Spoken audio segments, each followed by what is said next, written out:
Friends, families, faculty, staff, and anybody else tuning in from the comfort of your pajamas, hello, and thank you for taking the time to open this video today. My name is Julian, and I am honored to speak on behalf of the class of 2020.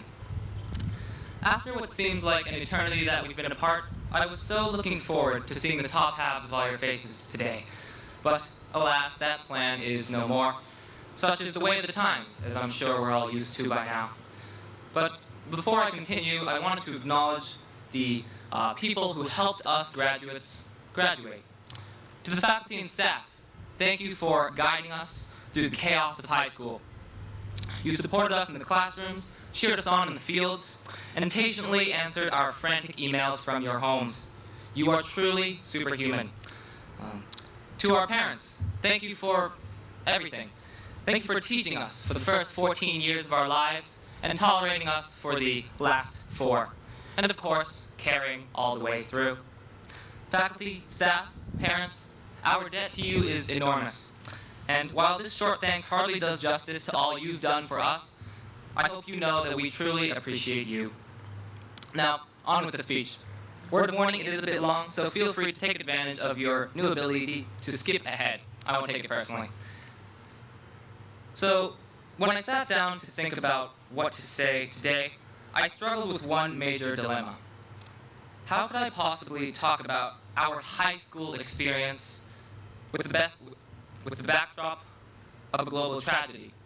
The losses that our class has suffered, of missed celebrations and unfinished goodbyes, seem trivial to the suffering of those who have lost loved ones and livelihoods. For every one of us who struggled with boredom, there were countless more out there who struggled to keep themselves alive.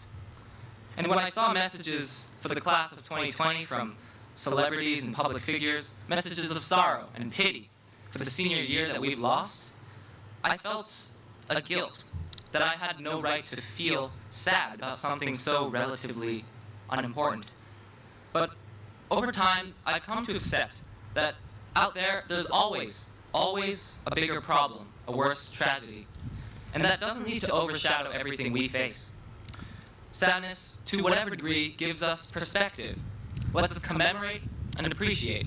Being sad lets us be human. Our small tragedies, that of missing the final sports season or never finishing that art piece, are worth acknowledging. Loss has a way of bringing people together, and there's plenty that we have lost together. So I'd like to spend some time today acknowledging all that. It's been nearly half a year since we were all last clumped together in the tight halls of BB&N. Half a year since we, maskless and within 6 feet, chased down teachers with our SSP forms and each other with smiley face stickers.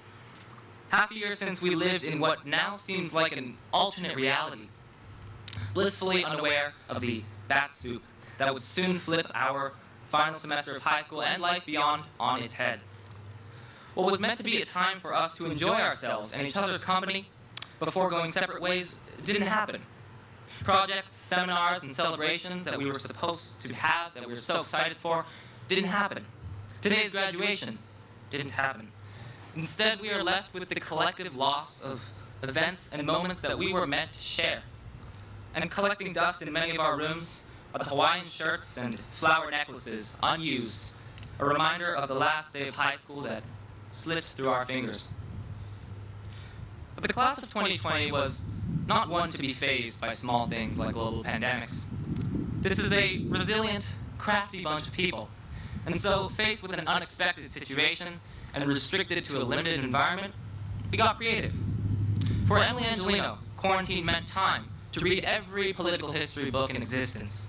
For Nicholas Kolbus, quarantine meant an opportunity to completely rewrite Romeo and Juliet. And for many others, quarantine meant a chance to scrap our original SSP plans of doing very little to instead do very little. Whether through Zoom meetings, FaceTime calls, or Discord voice channels, we managed to stay connected and present, and to check in on the people we cared about. Quarantine was far from our ideal scenario, but it was what the spring of 2020 gave us, so we learned to think big in our small spaces. There was a lot to think about in quarantine, but for me and most of you, I'm sure, there was one big evolving question always in mind. What happens next?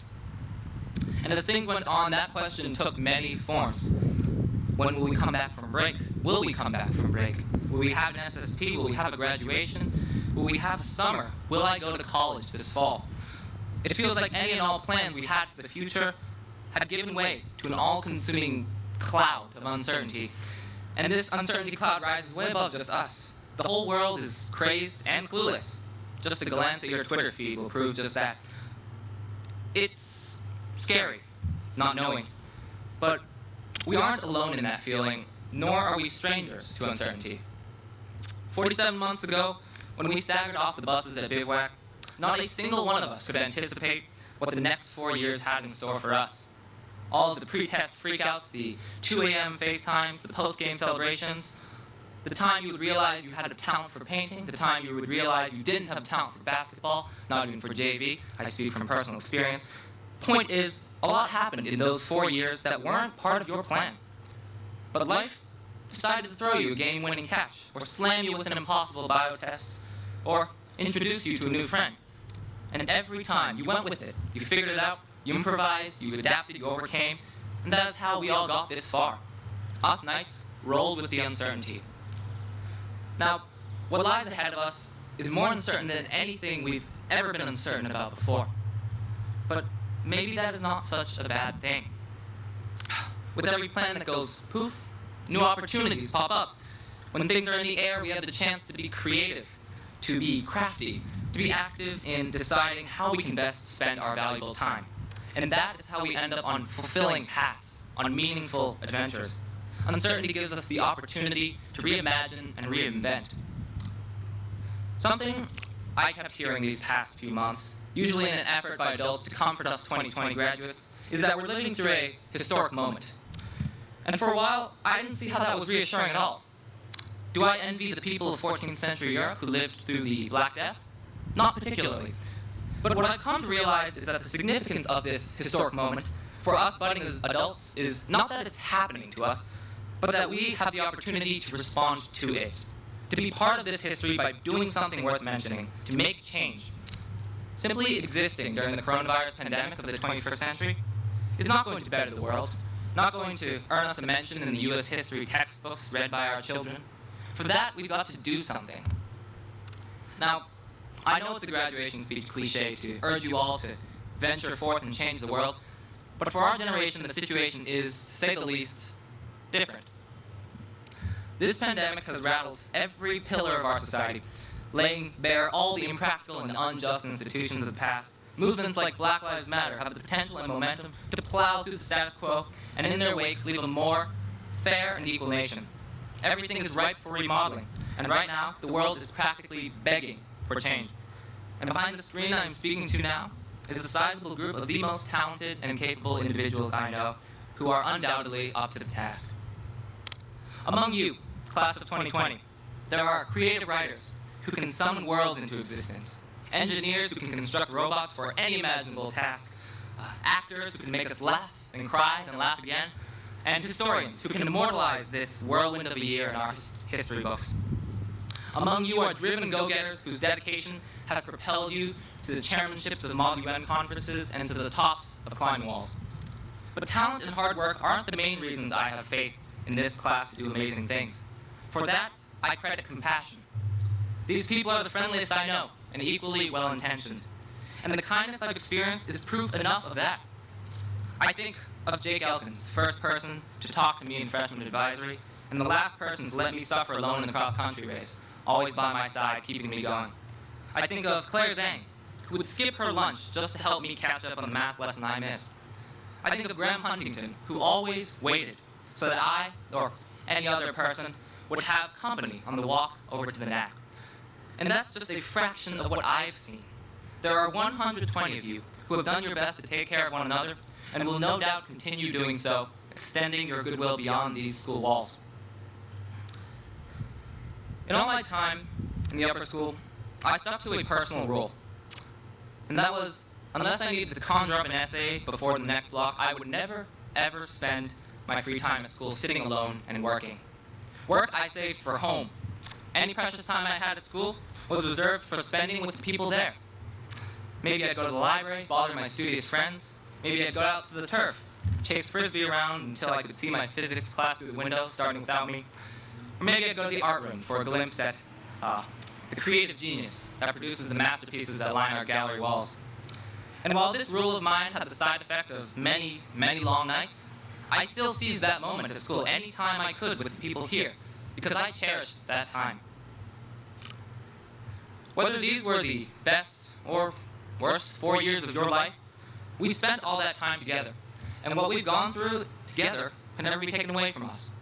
We crossed paths here, and while we'll make new friends in college, in our first jobs, and onward, nobody will replace these people, this class, who accompanied you through this time, who watched you grow from a child into an adult. Last week, we received letters in the mail that we wrote to ourselves last September. Opening my own, there wasn't anything too remarkable. 2019 Julian set the bar pretty low. I quote, "I hope you're living a life. I hope you're excited about something. I hope you still have friends," end quote. Goals achieved, I suppose.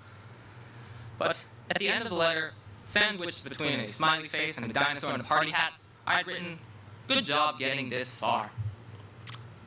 Now, if this had been a normal year, that statement wouldn't mean much. Of course we'd get this far. It's the norm to finish high school. It takes quite a bit not to. But this is no normal year. Since I wrote that message, the challenges we've faced and the circumstances we've encountered have truly tested us.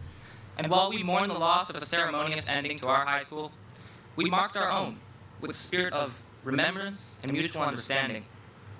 In the absence of structure and guidance, we found our own way, just as I trust we will do in the unknown of the coming months and years. And so to you, people of the class of 2020, who I am proud to call my friends, good job getting this far, and keep going. Thank you.